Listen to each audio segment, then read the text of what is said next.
প্রতারণাটা হলো ধরেন আপনার বলতেছে যে জব দেওয়া হবে এরকম, আপনি এত টাকা দেন, আপনাকে আমরা একটা কোচিং করাবো বা একটা সাজেশন দিব বিভিন্ন ওয়েজে। কিছুর আগে আপনারা দেখেছেন যে ওই যে আপনার জিনের বাদশা একটা ছিল, ওইটারই মডিফাইড রূপ আর কি এটা।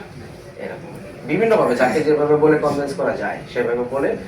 ধরেন এমন আমরা পেয়েছি যে কাউকে বলেছে যে আপনি 2,000 টাকা দেন, আপনি 2,500 টাকা পাবেন। তো 2,000 টাকা দেওয়ার পরবর্তীতে উনি 2,500 টাকা পেয়েছেন। পরে বলছেন এবার 5,000 দেন, 6,500 পাবেন। তো 5,000 দিয়েছেন, 6,500 পেয়েছেন। পরে বলেছেন 50,000 দেন, 60,000 পাবেন। পরে যখন সেই ব্যক্তি 50,000 টাকা দিয়েছেন আর তিনি টাকা ফেরত পান নাই। এটা অনেক ধরনের শাখা প্রশাখা আছে যাকে যেভাবে কনভিন্স করা যায়। মানে টাকা দেওয়ার কতদিন পরে লভ্যাংশটা পায়?